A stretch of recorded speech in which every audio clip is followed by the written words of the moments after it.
It wasn't the Yamato. It wasn't the Musashi. There was another battleship that stood as the absolute symbol of the Imperial Japanese Navy's projected power.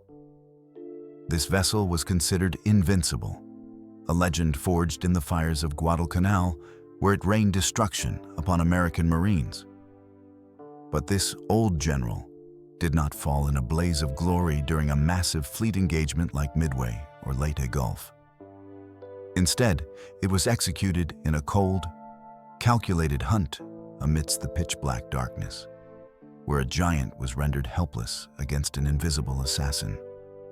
In a span of just 2 minutes, 120 seconds, 1,250 sailors evaporated from the surface of the ocean, swallowed whole by the abyss. Today, join Fireline as we reopen the classified files on the Battleship Kongō to witness its most glorious hour and the single, fatal command decision that led to one of the most terrifying tragedies in naval history. To understand the sheer magnitude of this loss, we must first understand exactly what kind of monster was prowling the ocean that night. The Kongō was a unique anomaly in the Japanese fleet. Unlike her sisters built in local shipyards, Kongō carried British blood in her veins. She was the last Japanese capital ship built overseas, constructed by Vickers in the United Kingdom. When she was launched in 1913, she wasn't just a ship. She was a battle cruiser, a design philosophy that prioritized blistering speed and heavy guns over thick armor. However, the Japanese knew that speed alone wasn't enough for the Pacific. In the 1930s, Kongō underwent a massive reconstructive surgery. Engineers ripped out her old heart, the coal-fired boilers, and replaced them with high-pressure Campon oil boilers. They lengthened her hull and reconstructed her superstructure into the iconic pagoda mast that towered over the sea. The result was a technological hybrid, a fast battleship capable of 30 knots. This speed is crucial to our story. Because she was fast, she was the only battleship capable of keeping pace with the aircraft carriers. While the heavier Yamato sat in port to save fuel, Kongō was the workhorse, the busy bee of the fleet. She was battle-hardened, crewed by veterans, and commanded by the elite. By November 1944, she was a 30-year-old veteran, a floating fortress of steel and discipline. But as we are about to see, no amount of discipline can stop the laws of physics when a hull is breached. The date was November 21st, 1944. The location was the Formosa Strait, and the situation for the Imperial Navy was desperate. Following the catastrophic defeat at the Battle of Leyte Gulf, the Japanese fleet was broken. They were retreating towards Japan to repair and regroup. The mood aboard the Kongō was grim. Fuel was low, ammunition was scarce, and the crew was exhausted from weeks of constant air raids. Accompanying the Kongō was her sister ship, the Haruna, and a screen of 4 destroyers, including the Urakaze. On this particular night, nature seemed to be conspiring against them. The weather in the Formosa Strait was atrocious. A gale was blowing, whipping the sea into a frenzy with high waves and driving rain. Visibility was near zero. To the Japanese commanders standing on the high bridges of the pagoda masts, the darkness was comforting. They believed the storm would ground American aircraft. They believed the waves would hide them. They were wrong. They were relying on eyes and binoculars in an age of electronics. They didn't realize that in the modern war, darkness provides no cover against an enemy that sees with radio waves. While the Japanese lookouts strained their eyes against the stinging rain, 40 kilometers away, a silent predator was already locking onto them. This was the USS Sealion, SS-315, a Balao-class submarine commanded by Lieutenant Commander Eli Reich. The Balao class was the apex predator of the depths. capable of diving deeper and sustaining more damage than any previous American sub. But the Sealion's most dangerous weapon wasn't its torpedoes. It was the SJ Surface Search Radar. At 0:20 hours, the radar operator on the Sealion reported contact. 2 massive blips glowing on the green screen.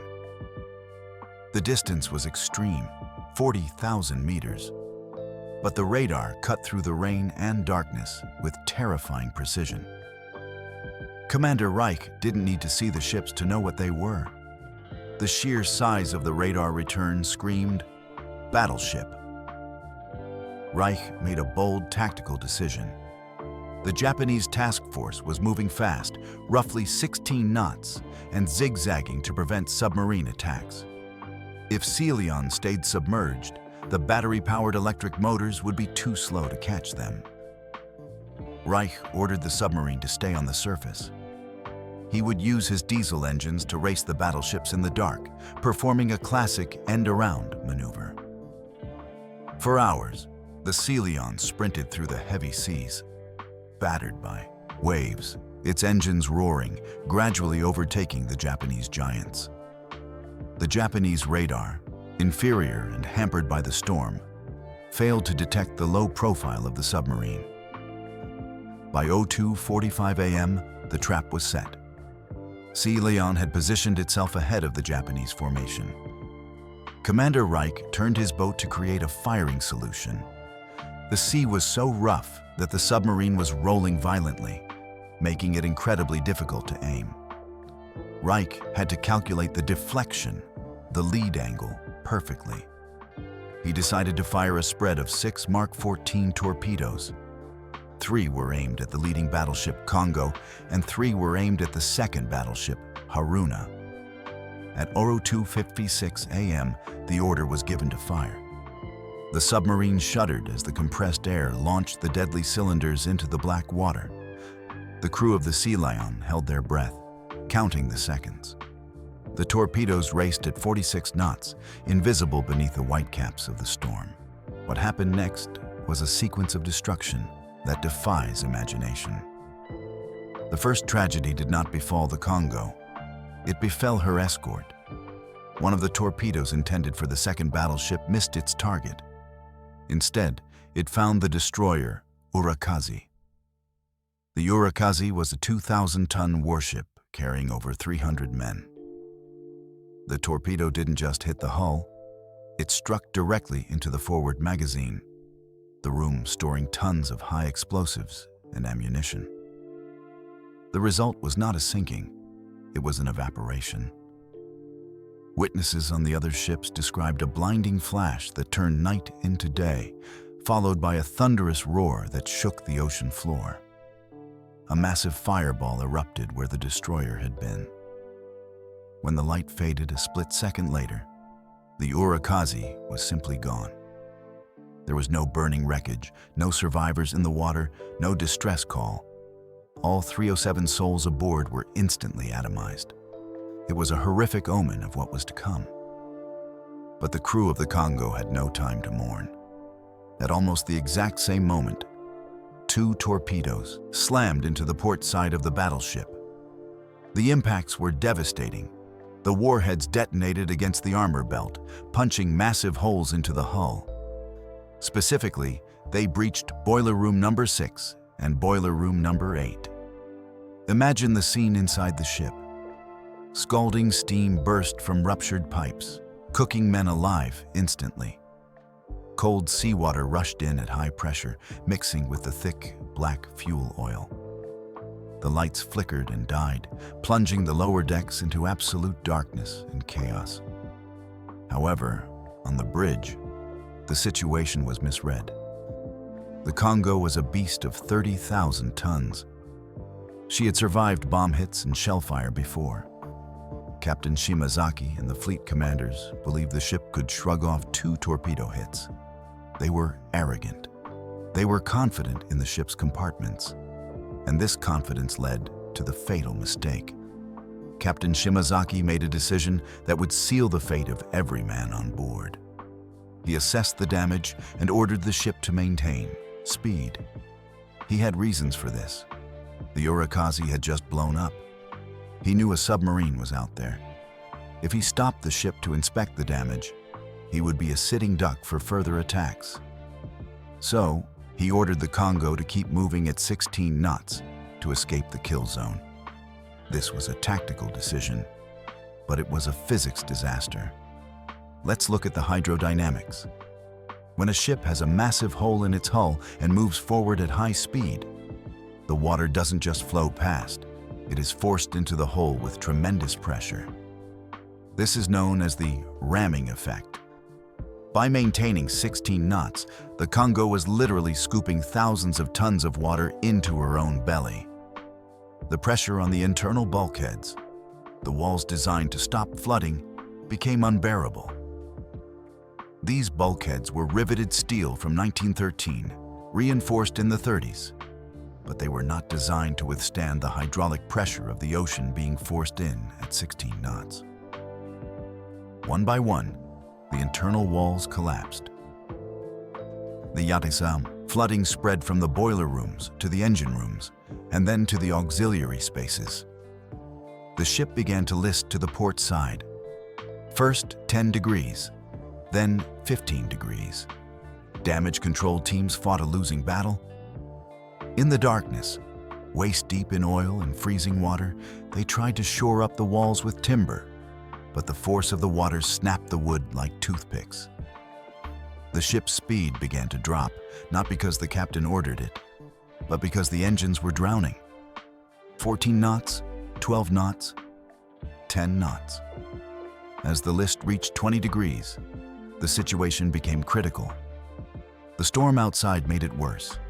Huge waves smashed against the listing side of the ship, pouring even more water into the casemates and air vents. The Kongo was no longer a warship. She was a dying animal dragging itself through the mud. By 05 GUS AM, 2 hours after the hit, the Kongo went dead in the water. The tilt reached 45 degrees. Gravity took over. Men could no longer stand on the decks. They were sliding across the steel plating, crashing into railings. Equipment broke loose and smashed into the bulkheads. Captain Shimazaki finally gave the order to abandon ship. But it was too late. Far, far too late. This brings us to the final, terrifying moments.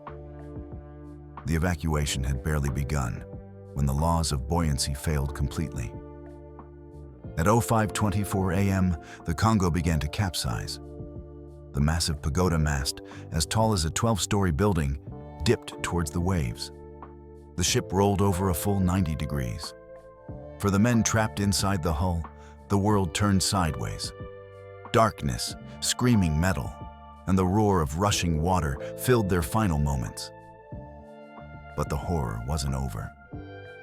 As the ship turned upside down, the ammunition storage protocols failed. In the forward magazines, hundreds of 14-inch shells, each weighing 670 kilograms, slipped from their racks. They crashed into each other.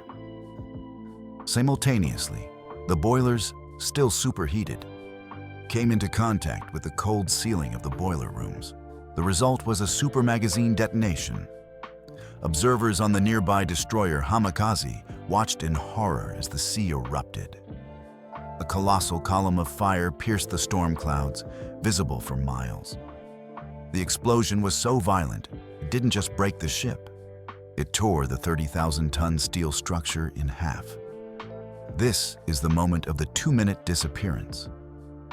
The blast was so powerful that it created a massive vacuum, a void in the ocean. The shattered remains of the Kongo didn't sink slowly. They were sucked down. In less than 2 minutes after the explosion, the surface of the sea was empty. There was no floating wreckage to cling to, only a thick layer of suffocating oil and fire. The suction caused by the plunging ship dragged hundreds of sailors who had managed to jump overboard down with it. They were pulled into the depths, their screams silenced by the crushing pressure. Out of a crew of over 1,400 men, only 237 were pulled from the oil-slicked waters. 250 men died. Among the dead were Vice Admiral Matome Ugaki and Captain Shimazaki. They chose to go down with their ship, tying themselves to the bridge as the water rose. The sinking of the Kongo remains a singular event in naval history.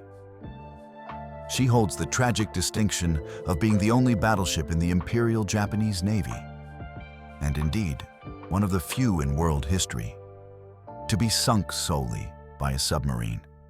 Her destruction marked the final nail in the coffin for the battleship era. It proved that no matter how thick the armor, no matter how big the guns, a giant is always vulnerable to the unseen dagger in the dark. It also serves as a brutal lesson in damage control. The decision to keep moving, born of tactical necessity, transformed a survivable damage scenario into a total catastrophe. Today, the wreck of the Kongo lies upside down on the floor of the Formosa Strait, a steel tomb for the 1,250 souls who vanished in those 2 frantic minutes. What do you think about Captain Shimazaki's decision? Should he have stopped the ship immediately to assess the damage, risking a second torpedo attack? Or was trying to outrun the sub the only logical choice? Let me know your tactical analysis in the comments below. If you enjoyed this deep dive into naval history, please destroy that subscribe button just like the Sealion destroyed the Kongo, and turn on notifications. This is Fireline, and we will see you in the next war zone.